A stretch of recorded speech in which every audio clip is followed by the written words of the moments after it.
오늘 이 장로와 또 성도들은 젊은 자들아 이렇게 표현했는데 젊은 자는 다 성도들을 가리키는 표현입니다. 영적인 면에서 보면 장로는 어떤 면에서 보면 지도자고 성도는 젊은 자들은 성도에 해당하는 그런 겁니다. 자, 그런 면에서 장로와 성도의 건강한 신앙생활은 뭐냐? 오늘날 우리가 이 삶의 방향성이 이런 거죠. 어떻게 하면 이 땅 나그네 길을 거네 영적으로 건강한 성도로서 살 수 있는가라는 교훈입니다. 짧은 구절이지만 말씀의 교훈들을 한번 들여다보기를 원합니다. 먼저 영상으로 송출되는 서론 부분을 함께 읽겠습니다. 본장은 교회 구성원에 대한 결론적 권면으로 장로, 목회자죠. 젊은이 성도의 건강한 신앙생활의 올바른 자세가 무엇인지 그 자세와 그 역할에 대해서 교훈하고 있다. 특히 핍박이죠. 박해로 말미암아 신앙의 중심이 흔들리던 시기에 교회 구성원의 책임과 역할은 매우 중요한 것이다. 힘들고 어려운 시대지만 그렇다고 우리가 도외시할 수 없지 않습니까? 그런 제가 이 코로나를 통해서 보니까 여러 사람들의 신앙의 모습들이 드러나요. 아, 이때다 하고 걸음질 치는 사람이 있고, 이때다 하면서 형식으로 교조하는 사람도 있고, 이때다 이것이 우리에게 마지막 시대일 줄 모른다 하고 더 끼어서 준비하는 분들도 있습니다.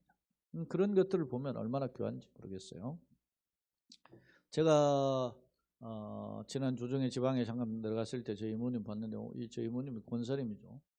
근데 그날 수요일이었어요.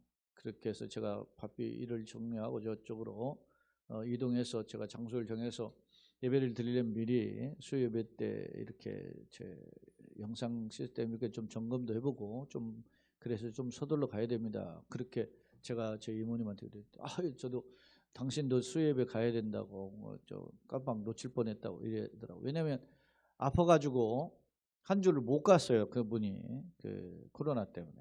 그러니까 이제 뭐 교회에서 난리가 났답니다. 왜 교회 안 오셨나 해가지고 그렇게 했었는데 어찌됐든 한 주라도 안 빠지고 그렇게 열심히 한다는 건 대단한 일이죠. 아파도 가고 힘들어도 가고 핑계 대지 않고 가고 이렇게 하는 거 매우 중요한 일입니다. 그건 여러분요 참 간절함이 있어야 가능한 거거든. 그런 것이. 자, 이 박해로 말미암아 힘든 시기인데 베드로 사도가 그 교인들에게 어떤 말씀을 주는가? 흔들릴 수 있잖아요. 핍박이 오니까. 그럴 때 흔들리던 시기에 교회 구성원인 장로와 성도에게 어떤 역할이 필요한지에 대해서 교훈하고 있는 것입니다. 그렇다면 교회 지도자인 장로와 또 성도의 자세는 각각 어떻게 해야 될까? 사도 말세를 살아가는 삶의 자세를 계속 고민했죠. 정말론적 측면에서 성도의 방향성을 제시했어. 그래서 예를 들어서 국민으로서 국가에 대한 어떤 자세가 필요한지, 사원으로 노예지만 이 사회 속에서 어떤 역할을 해야 되는지, 또 아내는 남편에게, 남편은 아내로 어떤 역할을 해야 되는지 그런 내용들을 우리가 살펴보았어요. 자, 이제는 우리가 교회 안에서 지도자인 장로와 또 젊은에 해당하는 성도, 아까 연령적으로 젊다는 게 아니라 어떤 장로의 대주적인 개념에서 젊은 거죠. 그런 개념의 성도는 어떤 자세를 취해야 되느냐에 대한 말씀의 내용을 살펴보도록 하겠습니다. 먼저 그러면 이제 성경을 돌아와서 한번 말씀을 살펴보고자 봅시다. 자, 너희 중에 장로들에게 권하노니 그랬어요. 장로들이라 이렇게 표현했어요. 이게 장로들은 프레스비테로스라고 하는 이 헬라어인데 이게 프레스비스라고 하는 것은 나이가 많다, 연령적으로 많다 이런 뜻이에요. 그리고 연장자 이런 뜻인데 어떤 면에서 보면 이스라엘로 말하면 12지파를 대표하는 장로들이 있었잖아요. 12지파, 12장로 이렇게 이 뜻이 그런 어떤 소위 연장자들이 나이가 많다 그런 의미인데, 그러니까 교회로 따지면 원로죠. 그런데 이게 이제 초대교회에서는 어떤 사람을 가르쳤느냐면 연장자라는 의미, 장로가 우리도 한자로 보면 장로가 그런 연장자의 의미를 가지고 있잖아요. 그런데 이 초대교회에서는 교인들을 양육하고 지도하는 어떤 그 지도자를 가리킬 때 이 장로 이 개념을 사용했어요. 실제로 그 목사를 우리 헌법적인 용어로 장로라고 그래요. 목사를. 예. 근데 이렇게 이야기하죠. 교훈과 치리를 함께하는 장로를 목사라 하고, 예? 치리만 하는 장로를 장로라 한다. 그렇게 구별해 놓았어요. 그러니까 교훈, 말씀을 가르치는 거죠. 그리고 치리를 겸하는 장로를 목사라 하고, 그 다음에 치리를만 하는 장로를 장로라 한다. 이게 이제 헌법적인 표현인데, 어찌됐든 이 장로의 개념은 그렇다는 겁니다. 그런데 여기 보면 나는 함께 장로된 자요. 그렇게 해서 나도 함께 장로됐다. 이 표현은 뭐냐면 나도 말씀을 가르치는 지도자다. 이런 표현이죠. 그러니까 베드로가 그들 앞에 권위를 내세우기보다는 어떤 동역자의 개념으로 그들을 향해서 구원하고 있음을 알 수 있어요. 그러면서 우리는 그러면 장로로서 어떤 사람인가 여기 보면 이렇게 나와 있어요. 자기가 뭐 권위를 드러내는 것보다 우리는 뭡니까? 그리스도의 고난의 증인이다. 십자가의 증인이다. 고난은 십자가죠. 십자가의 증인이요. 나타날 영광에 참여할. 나타날 영광은 뭡니까? 부활 영광, 재림 영광이죠. 재림을 통해서 우리에게 궁극적으로 주어지는 게 소위 새하늘과 새 땅 신천신제가 도래야 하고 이제 거기에 백보자의 심판에서 오른편과 왼편의 양과 염소의 무리로 갈라지고 거기서 오른편의 양의 무리에는 영원한 생명 영생을, 왼편의 염소의 무리에는 영원한 영벌이죠. 그죠? 그러면 그게 오른편의 양물에게 주어지는 영광이 뭡니까? 영원한 영광이라고 합니다. 그리스도의 나타날 영광이. 우리를 그 동참할 자로서 이렇게 하는. 그러니까 이 베드로의 굉장한 자기 정체성이 드러났어요. 자기도 장로죠. 그렇지만은 어떤 장로냐? 내가 고난의 증인으로서의 장로고 주님의 영광에 참여할 자로서의 장로라는 겁니다. 이런 어떤 베드로의 궁극적인 소망이 잘 담겨져 있음을 볼 수 있습니다. 자, 그러면 너희 중에 있는 하나님의 양무리를 치되, 하나님 양무리라는 개념은 목자와 양의 개념으로서의 말씀하고 있는 거죠. 양무리는 뭐 다 양입니까? 이게 비유적인 표현이죠. 어떤 비유입니까? 하나님의 백성들, 성도를 가리키는 표현입니다. 다윗이 주는 목자시고 나는 양이라, 그를 기르시는 양이라 그렇게 표현을 했잖아요. 또 예수님도 그런 표현을 했어요. 나는 선한 목자다. 양은 내 음성을 듣나니. 그렇죠? 그런 표현을 했어요. 자, 도적경건 도둑질하고 죽이고 멸망시키는 인자가 온 양으로 생명을 더 풍성히 양으로 표현해요. 양은 누굽니까? 사람들을 가리키죠. 그러니까 여기에서 하나님의 양물이라고 하는 것은 교회 성도를 가리키는 겁니다. 양물을 친다라는 것은 어떤 면에서 다스린다라는 것, 다스리치 있잖아. 그 다스리되 억지로 하지 마. 부득이함 이런 뜻이죠. 억지로나 부득이함. 그러니까 마지 못해서 하지 말고 그런 말입니다. 그렇게 하는 것이 아니라는 거죠. 하나님의 뜻을 따라 하나님의 뜻이 무엇인지를 좇아서 자원함으로 스스로 원한다라는 것을. 그러니까 억지로의 반대죠. 억지로 끌려가듯 그런 건데 자기의 의사와 상관없이 피동적으로 끌려가는 상황에 억지로라면 자원은 능동적으로 적극적으로 자기가 앞서가는 그런 모습임을 엿볼 수 있습니다. 그렇게 하는 거고 또 더러운 이득을 위하여 하지 말고. 돈 된다고 자꾸 이렇게 딴 말하고 이렇게 하는 그런 일들을 하지 못해요. 여러분 기성교회를 향해서 이단 사이비들이 뭐라고 합니까? 교회 막 기성교회 뭐 11조 달라고 한다 뭐 이렇게 이야기하죠. 그야말로 11조 강조한 돈 없는 강조한다. 근데 여러분 우리가 잘 알잖아요. 우리 건물 이 동네에 지금 우리가 이 건물 입주한 지가 지금 이제 20년을 향해 가고 있어요. 19년 6개월이 지났습니다. 절반이 지났는데 이제 좀 몇 달 뒤에는 이제 20년이 되는데 우리보다 저 이렇게 동일아비에 있는 건물이 늦게 들어섰죠. 훨씬. 근데 거기에 그 건물에는 누가 들어있습니까? 구원파 이단이 들어있잖아요. 근데 여러분 잘 아시듯이 거기 우리는 5층까지 있지만 거기는 6층까지 있고 땅도 평도 넓어요. 근데 4층, 5층, 6층 다 전부 다 원파잖아요. 그런데 그 무슨 돈으로 그걸 샀어요? 그게 아이러니잖아요. 뭐 기성교회는 돈 헌금 강조한다고 자기네 광고했어서 옛날에 박옥수가 원파 2단이 세 부류인데 하나는 박옥수파 있고 저기 권신찬파가 있고 또 하나는 이호안파가 있고 그러잖아요. 근데 예, 박옥수가 옛날에 한국 교회를 비판하는 것을 뭐 예를 들어 중앙일보라든지 이런 그 어떤 메이저 신문에다가 광고를 냈단 말이에요. 한국 교회는 돈 좋아가지고서 헌금 강조.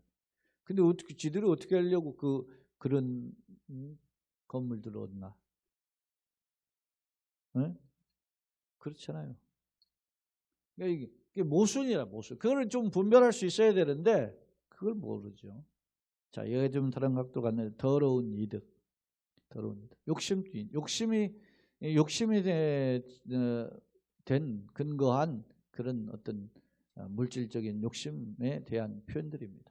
돈 받으려고, 돈 얼마 더 받으려고, 더 거저내려고 그 성경을 인용하는 복음 인용하는 데 협박하는 거, 그건 악한 짓이라는 거죠. 응? 네. 더러운 이득을 위해서 하지 말고, 그 다음에 기꺼이 하며, 이게 솔선수범 말하는 거죠. 기꺼이 한다는 것은 아까 앞서 자원한다라는 것에 대한 표현과 일치하고 있어요. 그 다음에 이제 3절에 보면은 맡은 자들에게 주장하는 자세를 알죠. 맡은 자. 내가 이렇게 교회를 담임하다 보면 목회자로서 우리 교회에 속해 있는 사람들이 하나님 나에게 맡겨주신 거죠.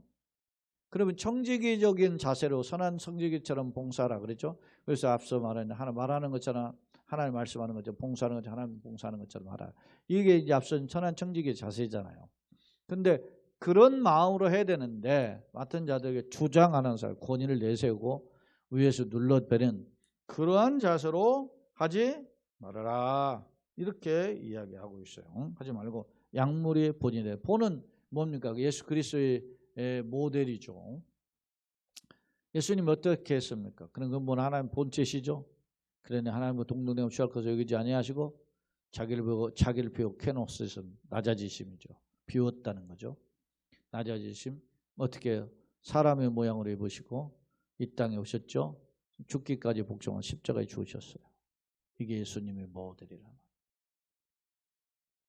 여러분이 빌립보서 2장에 제가 말씀인데 1장에 그러므로 저를 지극히 높여 모든 만물을 그 주의 발 아래 무릎 꿇게 하시고 그 입으로 예수를 주라 시인하게 하셨다.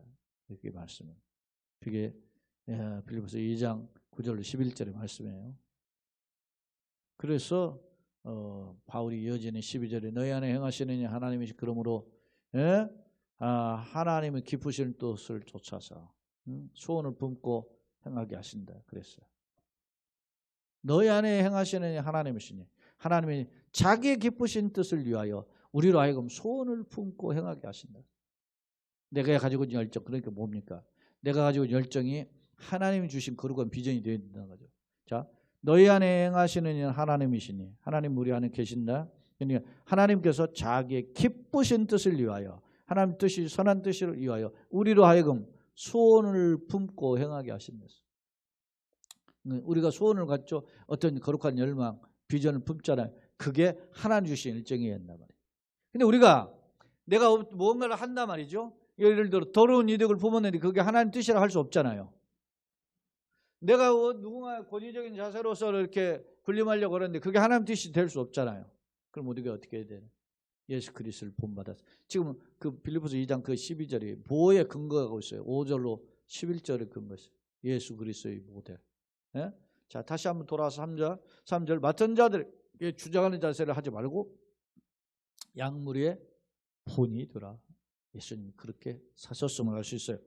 자, 그리하면 그렇게 1절로 3절은 장로로서의 건강한 모습, 건강한 역할이죠. 역할을 할 때 그러면 어떤 결과가 있느냐. 4절 그리하면 목자의 주인이시죠. 그러면 목자를 우리 아까 말한 장로들을 목자라고 비유했을 때 약물의 본이 되라 이렇게 하면서 목자와 양의 관계로 비유했잖아요. 그러니까 우리의 장이 있다는 지도자가 있다. 우리의 우두머리 계신 분이 있단 말이죠. 그분이 누구요? 목자장에 예수님이죠. 응? 예수님이 나타나실 때 시들지 아니하는 영광의 권한을 얻으리라. 세상 면류관은 시들죠. 당시 월계수의 머리를 수위 말하면은 운동 경기에서 월계수 머리 잎사귀를 머리에 쓴 관이 있죠. 그런 관은 시들잖아요. 마찬가지로 세상 영광의 면류관은 시든단 말입니다. 여러분요, 뭐 대통령이 내고 뭐 누구 상을 받고 뭐 그거 오래 갑니까? 5년 있다가 임기 끝나면 물러나야 되고. 예? 여러분요, 자기가 상을 받았지만은 얼마 지나면 다 잊혀져요. 금메달 딴 거 누가 땄는지 여러분 다 일일이 기억납니까? 그러나 하나님 예수 그리스도의 심판주로서 오시는 예수 그리스도의 면류관, 영광의 면류관은 시들지 않는다.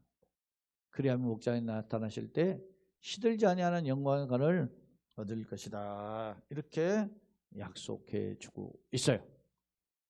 자, 이제 5절, 6절 이제 두 절이 남았는데 이 두 절은 젊은 자들아라고 표현하고 있어요. 젊은 자들은 어떻게 이게 우리가 이해하겠죠? 예? 지금 뭐 젊은 층들을 연령적으로 젊은 층으로 이야기하지만 앞서 장로에 반대되는 개념이라고 대주되는 개념. 장로는 어떻게 해요? 교회 지도자들이었잖아요. 그러니까 반대 개념이면 어떻게 해요? 연령층으로 말하면 장로지만 연령으로 반대하면 젊은 자들이지만 그는 앞선 교회 지도자의 반대 개념은 성도들, 평신도라고 이야기할 수 있는 거죠.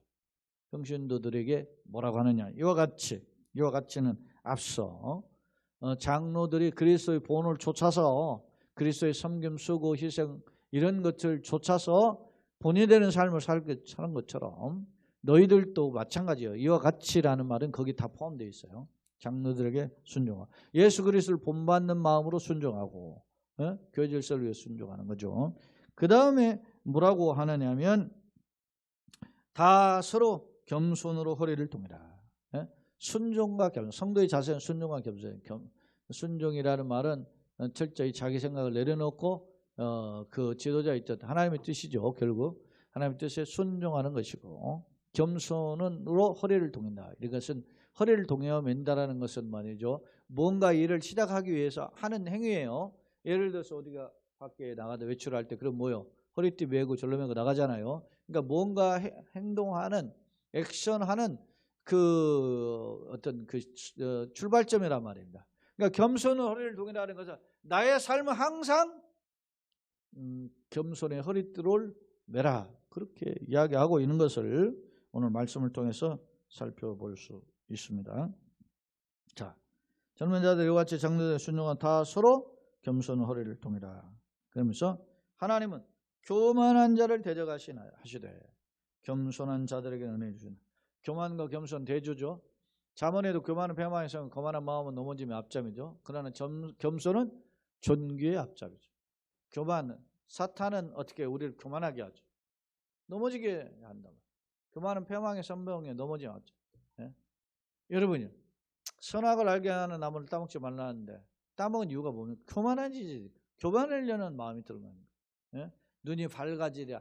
눈이 밝아서 하나님같이 되리라. 이게 교만한 생각이 들게 하는 거죠. 이게 미혹을 하는 거죠. 우리의 마음으로 우리가 하나 잘못된 생각을 품게 만드는 것이라 말입니다. 그럴 때 사람들은 자기가 세상밖에 안 보이는 거죠. 하나님보다는 세상을 보이니까 그런 거 아닙니까? 제가 이제 주중에 우리 친구 목사님들 이렇게 만났는데 그 중에 이제 한 분은 이제 큰 교회 목사 뭐 몇 분 큰 교회 목사님인데 그 중에 한 분은 지금 예전에 그 선거 기간에 뭡니까 그 소위 선거법 위반으로 재판을 받아서 벌금을 받았어요. 내용인즉 교회는 남편은 군수고 현역 군수고 부인은 권사님이고 교회 이제 한데 부부가 출석을 하게 됐는데 선거 기간 전에 교회 헌금을 하더라도 큰 액수는 선거 기간 6개월 이내에 하면 그런 것들이 아마 이렇게 어떤 면에서 이렇게 평상시에 정해진 이런 헌금들이 아닌 것은 이렇게 어떤 고발 조건이 되는가 봐요.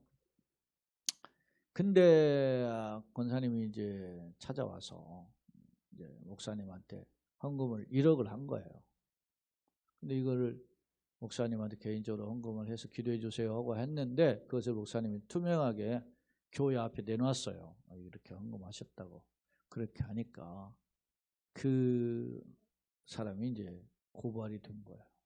교회에다가 선거를 앞두고 교회에다가 헌금이라는 명목으로 돈을 했는데 그게 선거법 위반이다. 예? 선거 운동비다. 이렇게 된 거예요.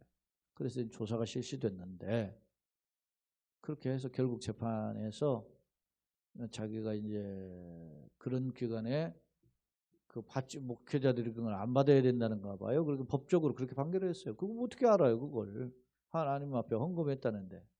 그랬는데 그렇게 했는데 나중에 알고 보니까 그를 고발한 사람이 누구냐면 자기는 교인 장로라는 거예요. 장로가. 네? 그러니까 교회 장로가 다른 권사님 가정을 고발한 거죠. 그런 일. 왜냐면 교회가 좀 크니까. 그러다 보니까 그곳에서 말이지 무슨 뭐 군수 이렇게 후보 이렇게 나오니까 서로 뭐 경쟁해가지고 시기해서 한 거 아니겠어? 자기가 그분이 자기 교회 장로라는 거 어떻게 알았냐 하니까 자기를 고발한 그 자료들이 딱 경찰서에 가니까 그게 다 있더라는 거예요. 조사를 쭉 했는데 거기에 보니까 자기네 교회 주부가 있더라는 거예요. 주부가 있는데 주부를 누가 가지고 그냥 갖다가 놓은 게 아니고 개인이 교회에 와서 예배드리다가 이렇게 그 주부에다가 이제 그적그적한 자기 글씨체를 해서 써서 놓은 그 주부가 있더라는 거예요. 근데 자기가 평상시 그분 장로님의 글씨라는 것을 잘 알고 있었는데 그분이더라는 거예요. 근데 얼마 있다가 이제 그 군수는 이제 거기 당선이 됐는데 이 선거법 위반으로 그냥 물러났고 그렇게 해서 했는데 결국 어떻게 됐습니까? 자기한테 그 교회 문제를 삼았던 그 장로는 결국 돌아가셨다더라고. 얼마 안 됐어. 그러면서 그분이 목사님 하시는 말씀이에요. 목사 개인을 걸고 넘어진 게 아니고 교회를 교회 장로가 교회를 걸고 넘어져서 고발을 한 거 아니냐. 네? 그런데 그걸 자기는 그걸 모른 채 하고 그냥 꾹 다물고 그냥 있었는데 결국 나중에는 그 장로님이 그렇게 어렵게 하다가 결국 돌아가시더라는 거예요. 그런 이야기를 하더라고. 그것을 뭐 절대화할 수는 없지만 여러분 보세요. 교만한 자를 대적하시고 겸손한 자들 은혜를 주시는 분이 하나님입니다. 하나님 살아계십니다. 네? 자기가 살면서 인간적인 욕심, 인간적인 방법으로 하는 것보다도 이게 하나님 뜻이 아닌데 하면 조금 뒷짐을 질 수 있는, 이거 조심할 수 있는, 허리를 동일 수 있는 그런 마음 필요한 거죠. 우리가 이런 걸 놓치며 살 때가 많아요. 다시 한번 말씀으로 돌아와서 교만한 자를 대적하시되 겸손한 자에게는 은혜를 주신다. 교만한 자는 여러분 하나님 앞에서 대적이라는 건 하나님이 대적자로 책망하고 얼마나 이건 아주 슬픈 일이죠. 그러나 반대로 겸손한 자에게는 은혜를 주신다는 거죠. 예? 은혜가 풍성한 하나님의 손길에 우리가 붙들려야 돼. 자, 그러므로 하나님이 능하신 손 아래서 어떻게 해요? 겸손하라. 하나님 능력 많으신 손이죠. 그 손길 아래서 우리가 어떻게 더 겸손히.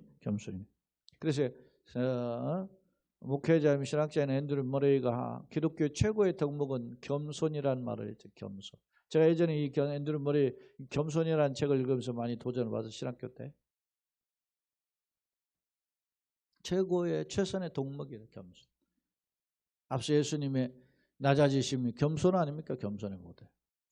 우리가 저도 간혹 여러분 연예인들 중에서 농런하는 사람 보면 잘난 체 너무 안 하고 좀 그렇잖아요. 소위 말하는 안티가 없어요. 왜 없는 것 같아요? 겸손하니까. 조금 당해도 그냥 이렇게 근데 막 나와서 잘난 체하고 지가 뭐 뭐 유명한 거 갖고 막 자꾸 그러는 경우 보면 우리가 이렇게 연예인들 보면은 비호감 연예인들이 있죠. 그렇게 돼. 이 사람은 똑같은 거예요. 우리가 겸손히 어릴 때. 여러분요, 이 사람들이 돈을 잘 벌고 또 유명해지고 박수 받을 때 그렇게 건방 넘어질 수 있는 그 타이밍입니다. 돈 많이 벌죠. 교회 헌금 많이 하죠. 봉사 많이 하죠. 더 겸손해야 돼요. 네? 내가 이렇게 막 교회를 충성했다 봉사. 내가 이렇게 해가지고 우리 교회가 부흥했다. 내가 이렇게 해가지고 사람들이 말이지 예배당 이렇게 내가 다 준수한 사람. 이럴 때 건방져지는 겁니다. 으쓱할 때. 앞서 우리가 말씀 연결되죠. 그는 흥하여야 하겠고 나는 쇠하여야 하리라. 네? 세례요한이 참 그게 참 인생의 철학으로 가지고 신앙생활을 한다는 건 매우 중요한 일이죠. 여러분 어떻게 생각하십니까? 그래서 제가 예전에도 이야기했지 않습니까? 연예인들 뭐 30, 40대 아니면 40, 뭐 50대라도 젊은 사람들 뭐 내가 하나님 나에게 은혜 베푸시 이렇게 했으면 하나님께 영광 돌립니다. 이렇게 간증하고 돌아가는 난 별로 안 반갑다 그러죠. 왜? 그리고 나서 뒤에 조금 지나가다 보면 딴짓해. 누가 뭐 어느 죄수가 뭐이지 해서 막 예? 뭡니까 교도소 들어갔다 나왔더니 막 성경책 끼고 나왔다. 변화돼 새로운 삶을 무슨 조금 지나면 막 또 조폭 또 다 그런 짓 또 하고 있잖아요. 예? 그게 그 사람이 은혜를 안 받아서 그랬겠어요? 은혜를 받았었겠지. 그러니까 새 삶을 살겠다고 했겠지. 간증도 하고 다니겠지. 근데 여러분요, 간증보다 박수 받고 그래 그런 것보다 더 중요한 게 뭐예요? 내가 말한 대로 사는 게 더 힘든 거예요. 어렵다 말이에요. 그러므로 하나님의 능력의 손에 붙들려 가지고 어떻게 더 겸손해라. 누구에게? 지금 교회 젊은이들. 여러분요, 세상이 잘 나가거나 유명해지거나 돈 많거나 뭐 이렇게 하면은 뭐 무서워요. 아유, 예? 나이 든 사람 꼰대라고 하고 뭐 이렇게 우습게 얘기죠. 뭐 아유 고리타분하다 말이죠. 예? 그럴 때 여러분요, 선줄로 생각은 넘어질까 조심하라. 그랬어요. 예? 자, 이제 한번 두 번째 우리가 화면을 한번 살펴보겠습니다. 오늘은 화면이 5화면인데요. 두 번째 화면입니다. 자, 1절로 4절 먼저 보겠습니다. 베드로는 결론적으로 교회 지도자의 올바른 자세는 무엇인지를 권면하고 교훈하고 있다. 자, 베드로 정체성, 함께 장로됐다. 동역자 의식이 있다는 거죠. 이 말은 권위보다는 동역자 의식을. 내가 니네들보다 야 이런 말이죠. 야 장로에도 똑같은 장로인 줄 알아? 막 이런 거 있어요. 우리 노예도 가보면은 막 같은 목사인데 뭐 네가 막 똑같은 줄 알아? 이런 게 있거든. 권위적인 게 있단 말이에요. 뭐 검사들도 그렇잖아요. 뭐 몇 기 때문에 막 이렇게 해가지고 기수대로 막 하죠. 이런. 그러나 여기 오늘 본문에서 베드로 장로는 함께 장로됐다라는 점을 강조점을 둬요. 내가 너보다 위야 이런 말을 하지 않고 동역자 의식이 강하다는 겁니다. 두 번째, 그리스도 고난의 증이다. 여러분 우리가 중요한 것은 내가 무엇의 증인인가 중요한 십자가와 부활의 증인. 고난은 십자가죠. 십자가와 부활의 증인임을 보여주고 있어요. 세 번째, 주님의 나타나는 영광에 참여할 자다. 소망이죠. 미래적 소망이죠. 이게.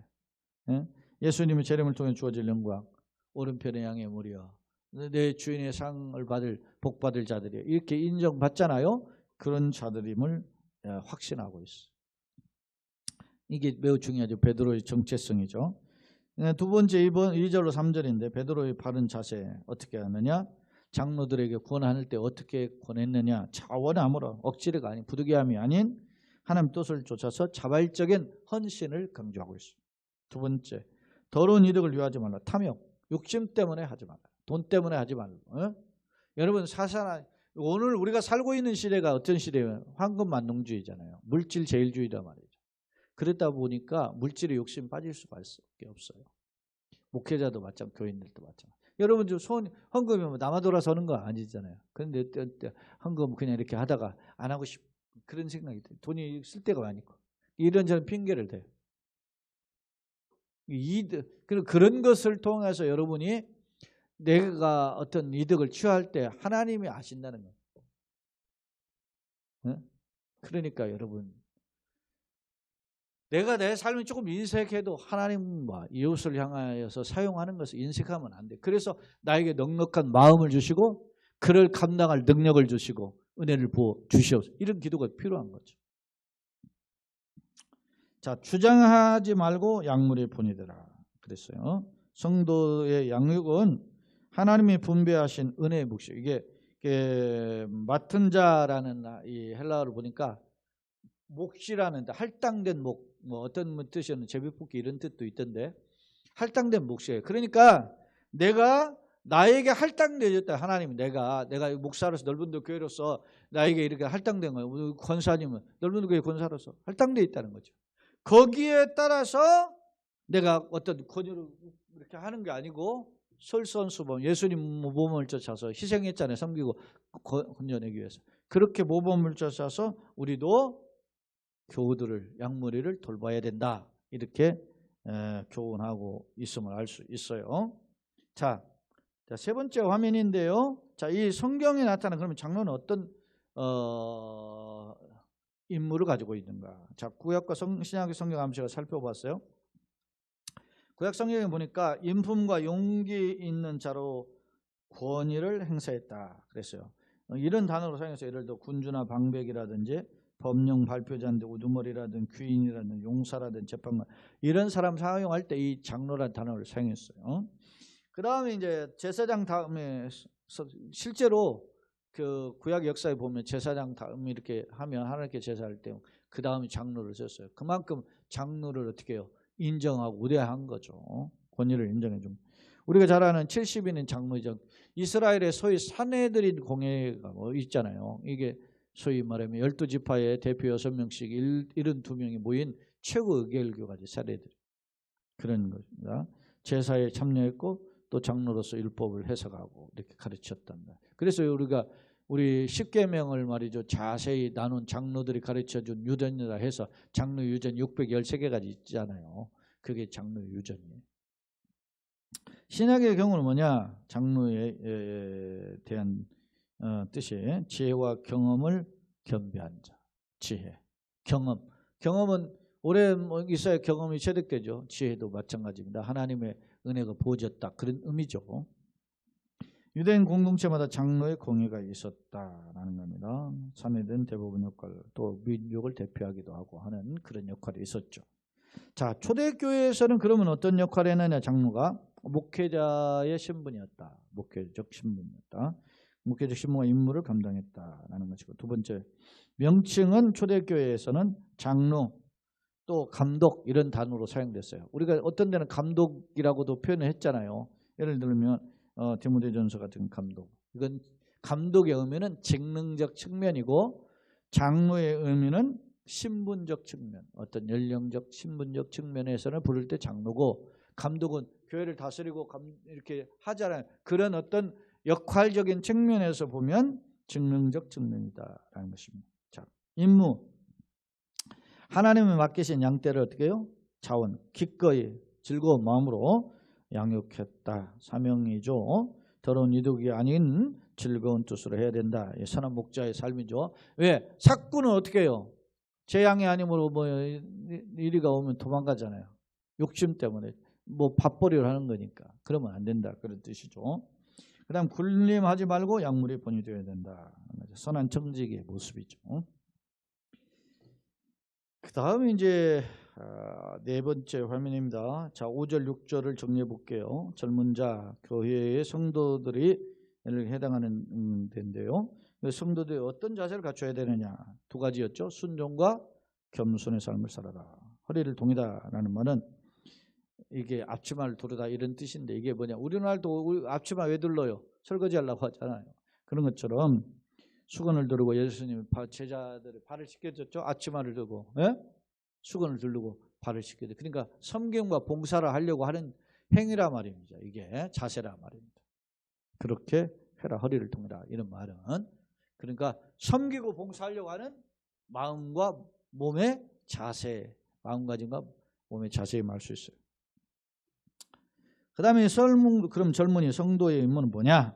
오늘 첫 번째 시간이고 다음에도 이제 남은 한 번의 시간이 베드로전서 강의 시간 남아 있는데 그때 한번 또 다른 인물을 또 보겠습니다. 첫째 이제 겸손, 순종 두 가지를 오늘 보았는데 그리스도의 낮아지심을 본받는 것. 예수님의 낮아지심, 케노시즘이죠. 본받는다. 당시 세상과는 다른 것. 세상 군림하려고 그러잖아요. 누르고 잘난 체하고 그러는 건데 다르다는 거죠. 순종 절대적인 겸손의 표현이에요. 순종은 예. 바울도 이야기하잖아요. 고린도교회다가 내가 이런 일을 할 때 아니오가 있겠느냐. 예만 있다. 우리에게는 예만 있다.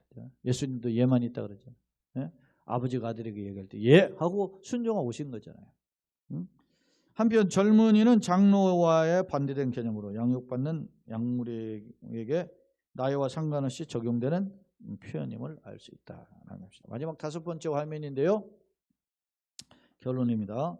가정이나 단체 혹은 국가 등 공동체의 행복은 그 구성원이 누구며 또한 어떠한 모습을 보이느냐에 따라 달라질 수 있다. 특히 지도자 역할은 공동체의 운명을 좌우한다.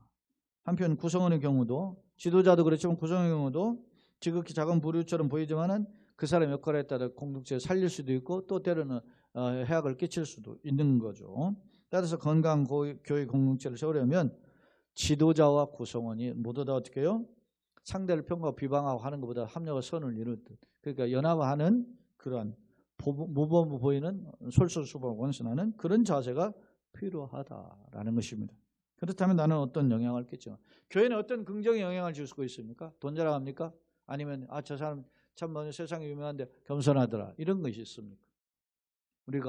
우리를 뜯어보면 부족하고 연약함이 많죠? 그러나 예수님을 주로 고백하고 예수님 본받아 삶으로써 예수님께서 예배하신 하늘의 예배한 상을 던져보는 그런 축복의 성도요 또 가정 교회 되기를 예수님의 이름으로 축원합니다. 특히 한 주간의 걸음에 주님의 세면한 간섭이 우리의 호흡 안정까지 세포하나까지 그런 걸음 교회 가정의 평강으로 이끄시길 예수님의 이름으로 축원합니다. 아멘.